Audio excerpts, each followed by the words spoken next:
Hi everyone, welcome to the Summer Solstice Knit Along. I hope you all have gotten your pattern, gotten your yarn, and done a test swatch to see what needle size you will be using. The gauge is 20 stitches per 4 inches, 5 stitches an inch. And this is a fingering weight yarn that I'm using. It's a heavy fingering. I think it'll look nice in a heavy fingering or a sport weight. But the most important thing is that you get your gauge to match the stitch pattern. And once you all have done that, you're just ready to begin. So as you can see, I'm using Merlinen by Cape May Fiber, and that's the same yarn that I did I've done 2 samples so far. This one will be my third, and this one is going to be very small because it's my third. So anyway, let me just show you what we will be doing today. I mean, this week, not today. I'm going to just do the video over the course of a few days, and hopefully by the end of the week, you will all be on the same page as me. We are going to start by doing our neckline over, I think it's like 4 or 5 rows. We are also going to do our short rows on the back, which I'll describe to you. And then we're going to do the stitch pattern through round 25. Okay, so that's the minimum. Of course, if you don't do it all, that's great. That's fine. You can catch up next week. If you do more, that's even better. So we just want to stay on schedule. Try to get this sweater done in 6 weeks. Okay, so I've casted on all the stitches for my neck, and I'm going to join in the round at this point. Let me just show you my joining in the round. A couple of pointers. When I join in the round, some people like to cast on 1 extra stitch and then take that extra stitch and put it onto the left-hand needle and then knit the first 2 stitches together to make a clean join. What I usually do is I'll knit the first stitch, and then as I knit my first few stitches, I always push these up and try to go very, very loosely so I don't pull. And then on the second one, I give it a little tug, keep pushing them up. And then for the first few stitches, I just am very subtle with my stitches so I don't pull too hard. Okay, so I think I have a nice clean join there. And then we're gonna knit all the way around. Oh, another thing I wanted to tell you, which I forgot, is that when you join in the round, always make sure your stitches are not twisted. It's really easy with a neckline, but sometimes if you're knitting a big giant sweater, it's challenging. You just got to always line them up and make sure that they're not twisted. It's a nightmare if that happens. You have to just take the whole thing out. Okay, so I'm fairly certain I didn't do that. We are going to knit 1 round even, just plain knitting all the way around. And I'm going to put my stitch marker in after. I like to, on the first round, just avoid the stitch markers, anything that's going to mess up my join. I'll put in my stitch marker, and then we're going to do 4 rounds of ribbing. Now, the ribbing for this pattern starts with a purl stitch. Purl 1, knit 1, purl 1, knit 1. All right, just keep that in mind, because I know the normal thing is to do knit 1, purl 1, but we're going to start with purl 1 because our stitch pattern starts with purl 1. Once you do 4 rounds of ribbing, 1 round even, knit 4 rounds of ribbing, switch to your bigger needle, which is 1 size larger than the edging needle, and do 1 more round of ribbing. And after that, we will come back together and we will work on short rows. Okay, I'll see you then. Okay, so now I'm ready to do short rows. You should have done your 4 rows of ribbing, and there's also an additional row in there, a plain knit row where you might, depending on your size, you'll have to make some increases. So I'm not going to go over that row, but make that row. Make sure your final stitch count agrees with the stitch count in the pattern. It should be an even multiple of 6 for your size, and then we will be ready to start our short rows. So I'm not going to do the full set of short rows for this demonstration. I'm just going to go like maybe 15 stitches here, 15 stitches here. But the reason why we do short rows in these kind of sweaters is it raises the back neck a bit, and then therefore the front will be sit lower, and you'll just have a nice slope to your neckline. And that's what we want. If you don't do the short rows, the front and the back will just be the same height, and it might be a little, the front will just go up too far on your neck. Okay, so I'll just knit, look at the pattern and it'll tell you how far to go. These are called German short rows and they're really easy. I love them. Ever since I learned how to do them, I won't do anything else. I like them much better than wrap and turn. So I will knit to where it is. In my case, I'm just going to go 15.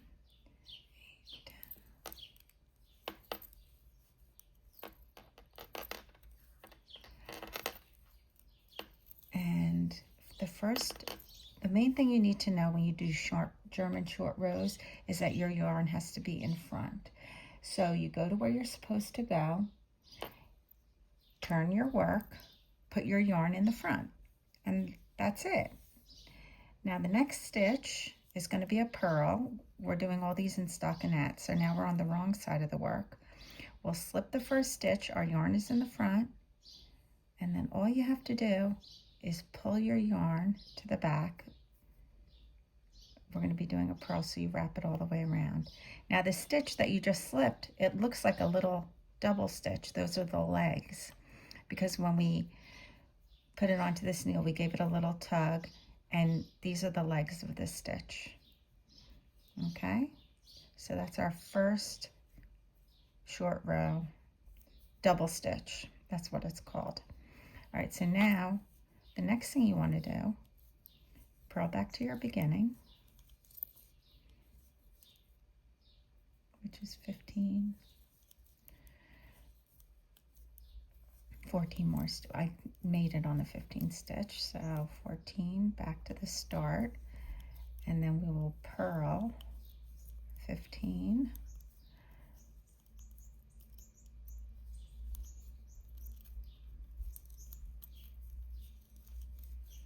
and make our next short row.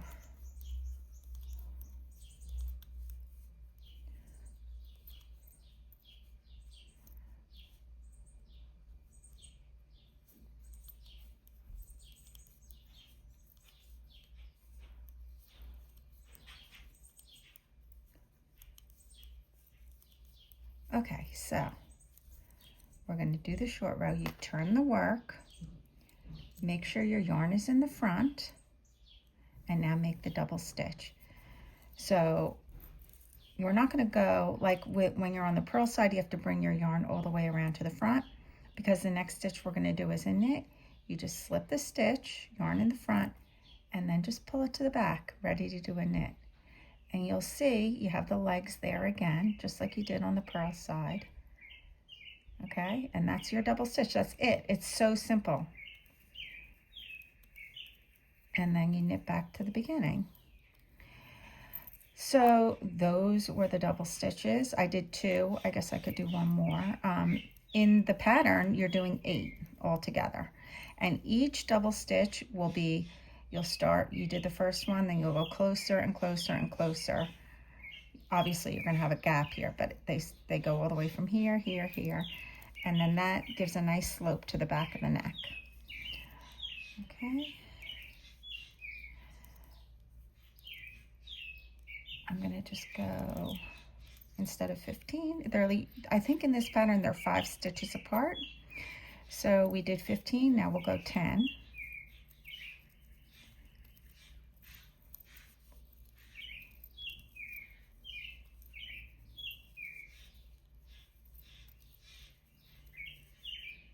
Okay, I did 10. Turn the work, make sure your yarn is in the front, slip the stitch, give it a tug, wrap the stitch around, ready to purl again. And see you have the legs right there. That's your double stitch. I'm going to purl back to the beginning, and I will purl 10 on this side. So at this point I've made I'll be making 4, and that's all I'm going to do. This is just a demo.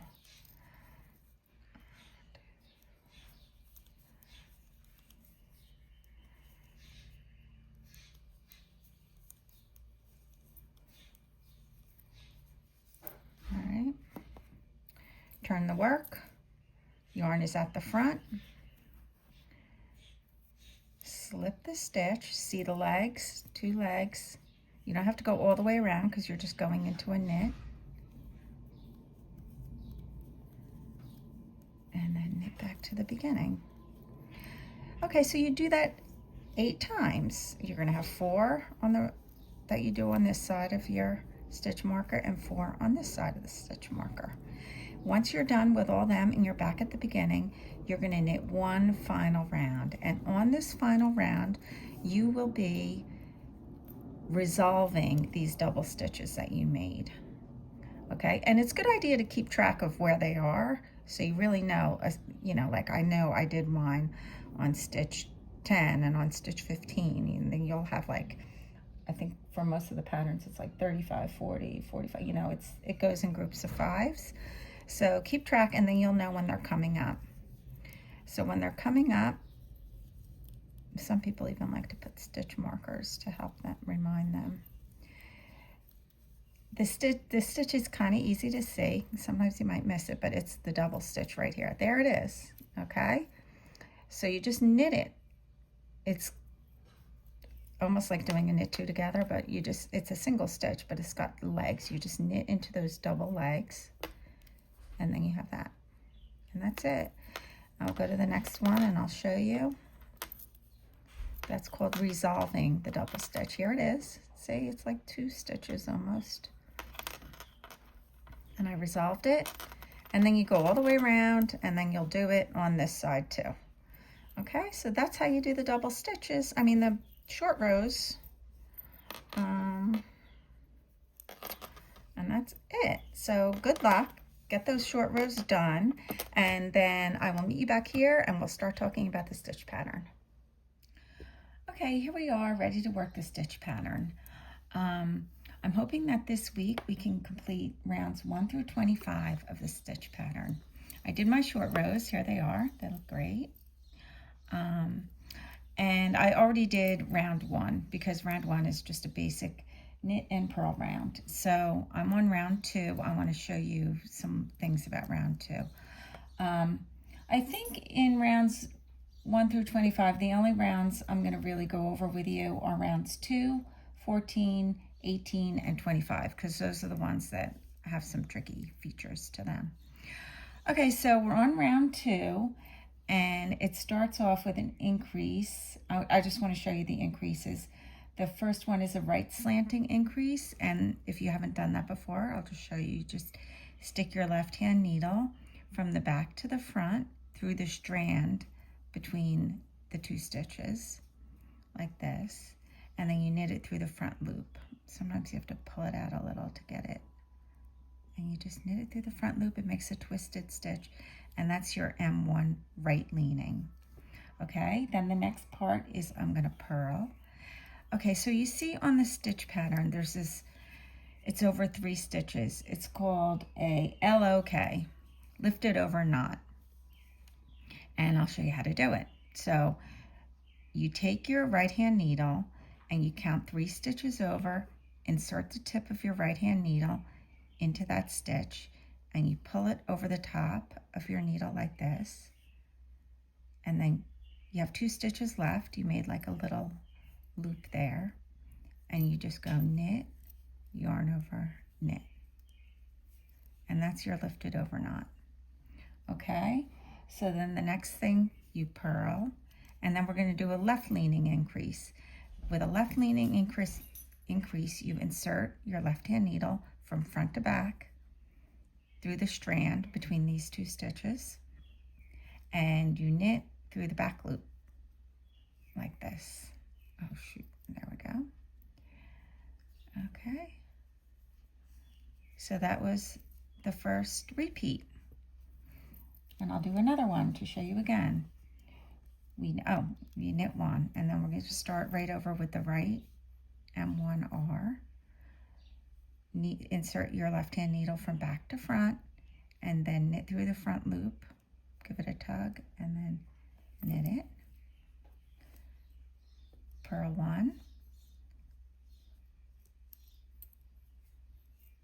lift it over knot, count 3 stitches, 1, 2, 3, right hand needle over and off your needle like that, and then knit, yarn over, knit, purl 1, and then your M1L. You take your left hand needle, you insert it into the strand from front to back, and then knit through the back loop, and then knit 1. Okay, so I did 2, and you're going to go all the way around and do the same thing. Now, some people like to put stitch markers between each repeat so you can keep track of them. That's perfectly fine. In fact, I don't like to do that, but I know so many people like to do that. I'm going to do that at one point. I'm going to show you what to do when we have to make like a shift to all our stitch markers. But for now, I'm just going to not do it until it gets, this stitch count gets very large, and then I'll do it. Okay, so I am going to meet you back here for round 14. Okay, here we are ready to work round 14. I've worked rounds 1 through 13, and I've also switched to a longer circular needle. As you can see, the 16-inch was just getting too small, so now's a good time to do that if you haven't done so already. Okay, so on round 14, we're adding in some yarn overs, and we're adding in some decreases purlwise. I'm going to show you how to do these decreases, but I do have a footnote in the pattern that says to do a purl 2 together through the back loop, you don't have to do that stitch. You could replace it with a regular purl 2 together if you find it's too cumbersome to do, because they look very similar. I'm going to do it the correct way, and I'll show you the difference, and you could decide for yourself.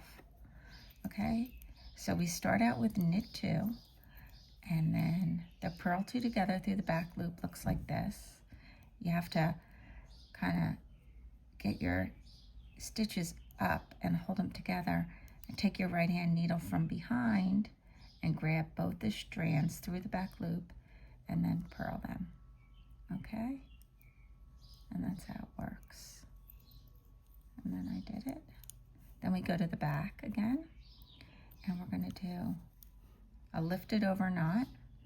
So you take your 3 stitches in, you take your right hand needle and you lift over that 3rd stitch, knit, yarn over, knit, and now we're going to do a regular purl 2 together. And here's where we do our yarn overs. We do knit 2, yarn over, knit 1, yarn over, and that's our first repeat. Now let's look at those decreases.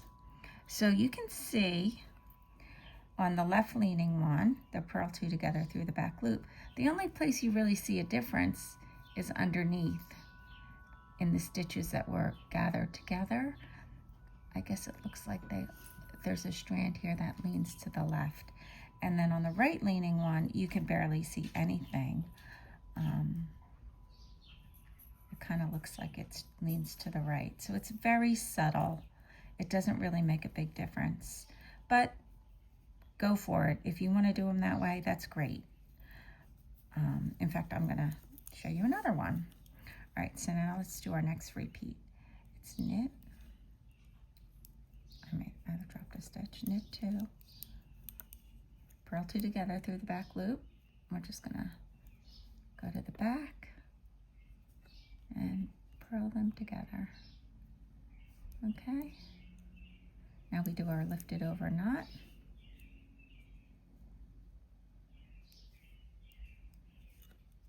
Knit, yarn over, knit, and then purl 2 together, right leaning, and knit 2, yarn over, knit 1, yarn over. Okay, so I did those 2 repeats, and play around with those purl two togethers and see if you like the one through the back loop. If you find it really challenging, then just do the regular purl two together. That's my advice. Okay, I'll meet you back here on round 18. Okay, so here we are at round 18. The only thing that's tricky about this round that I want to show you is that the yarn overs are right up against purls, and a lot of knitters find those tricky. So let me do a couple of repeats and I'll show you what's going on there.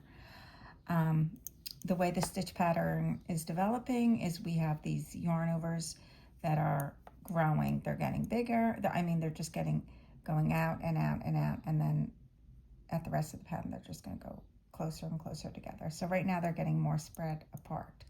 And the next yarn over that we're going to do in round 18 is up against a purl stitch. So let's do it. We're going to do knit one, and on this round we have we have the purl two together through a back loop, which I'm just going to do a regular purl two together because I don't think we need to do the tricky one. And we have a lifted over knot again. Whoops. Okay. Knit, yarn over, knit, and then purl two together.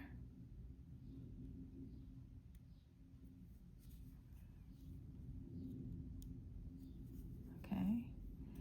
And here we have our yarn over. It's not tricky yet. We have yarn over, knit 5, I think.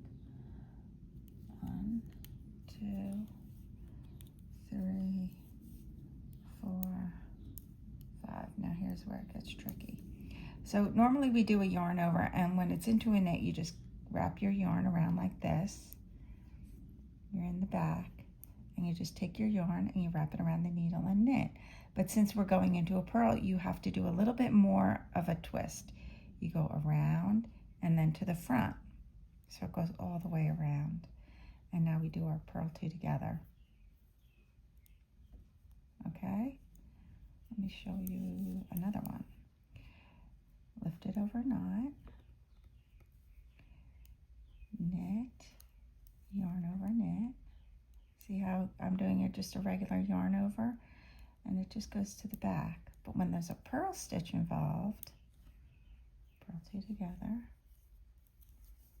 yarn over to a knit, just goes right to the back, and then you knit the 5 stitches. 1, 2, 3, 4, 5. And now we're going to do the yarn over into the purl two together. It should be through the back loop, but I'm just doing purl two together because I don't want to make it complicated. So we're going around, all the way around like that. So it's a full circle around the needle, and then purl two together. Okay, that's how it works. So you do that all the way around, and the next time I am going to be talking to you is on round 25, which is our last round for the week, and we will talk about the stitch markers at that point. Okay, so here we are on round 25, and this round is a little tricky because it involves a shifting of the beginning of the round stitch marker, 1 stitch over to the right. So the reason why we do this is because when you're knitting in the round with charts and decreases and yarn overs, sometimes to accommodate all those within the repeat, you do have to shift over your markers. So we are doing that in this case. Now, a lot of knitters like to separate every single repeat with stitch markers, and I did that here. So what the instructions say is that you work all the way around your knitting, and then on the last stitch of your round, you take your stitch marker. You don't work this last stitch. You just take your marker and you move it over 1 stitch to the right, and then you begin your next round from there. Okay, round 26. That is the case of all these markers, except you are going to work all the stitches. You're not going to not work that last stitch of the round. You're going to shift the marker, you'll knit it, and then you'll shift the marker 1 stitch over, and I'll show you how to do that. Okay, so we'll knit 1. This is according to the instructions. Purl 1, knit 3, purl 1, and then you knit 6. 1, 2, 3, 4, 5, and 6. Now what you could do is take the marker off at that point and then just shift it 1 stitch over to the right, like that. All right, you already worked the stitch, and I'll show you another way to do it on the next repeat. Knit 1, purl 1, knit 3. All right, you're just following the instructions on the chart. Purl 1, and then it's knit 6. What you could do is knit 5. 1, 2, 3, 4, 5, and then slip that last one, slip the stitch marker off, then put it back on. You're moving it over to the right, and then knit the last stitch. Okay, so you are working the last stitch when you have markers all the way around like this. All right, let's do one more. Knit 1, purl 1, knit 3, purl 1, and then knit to the end of the repeat, but move your marker 1 stitch over to the right. So let's slip it off, take it, and that's it. Your repeat's done, okay? All right, so that's how you do it. You're gonna work round 25 all the way around doing that technique. And then just so you know, on the next round, round 26, everything changes. You're gonna, you know how you have these lifted over knots right here? They're gonna switch and they're gonna be here, all right? So you'll be working all the yarn overs and everything on this, next to this, and all the lifted over knots here. So everything has to be centered that way. And so the next round is tricky too. I'm gonna do a video on that one for next week. Now, one more thing I wanna talk about is mistakes. If you have these stitch markers all set up, hopefully you won't be making mistakes. Everything will be good. But with lace knitting, there is a tendency to make mistakes. And if you do, usually there's a way to fix them without having to rip out your work. So let me just tell you a few common things that happen with lace knitting. So say you're working and you're supposed to do a yarn over. I'm just making this up. This is not really part of the pattern. So just pretend like it is. And you're supposed to do a yarn over and you forget. And then when you go around to the next round and you're like, whoops, that was supposed to be a yarn over and you didn't do it. Well, all you have to do is pick up the strand from below and there's your yarn over. You didn't really miss it. It's right there. You don't have to go back, okay? Another mistake that happens is, say you're supposed to do a yarn over. You were supposed to do a yarn over here, and you did it here. If you accidentally did a yarn over and you're on your next row and you're like, whoops, my yarn over is supposed to be over here, not here. All you have to do is drop it off like that, go back, and then put the yarn over where it's supposed to be. It's very common. And in fact, one of my rounds that I was just doing, I forgot a whole bunch of yarn over. So I was just picking up the strands. I'm like, whoops, I can't believe I forgot those. So that's very common. Another thing that might happen is you might forget to do your purl two togethers. If that happens, just when you discover it, which is usually on the next round, which is a plain round, every round that has pattern like yarn overs and purl two togethers in them. The following round is a plain round where it's just knits and purls. So on that plain round, just do your purl two together on that one instead of going back. It doesn't matter. If they're like on consecutive rounds, it's fine. It's not going to make any difference in the look of your pattern. So those are two mistakes I thought you might be interested in. There's others, of course. So in the chat, if you find that you've made a mistake and you don't want to go back, maybe I have some help for you. I don't know. I could always do tutorial videos. Anything in the chat that you might have an issue with, I will try to help you with as best I can. All right, well, that's it for week 1. And next week we have a whole bunch more of the pattern to do. I forget what it is, but we're going to do almost the rest of the yoke. So I will see you then.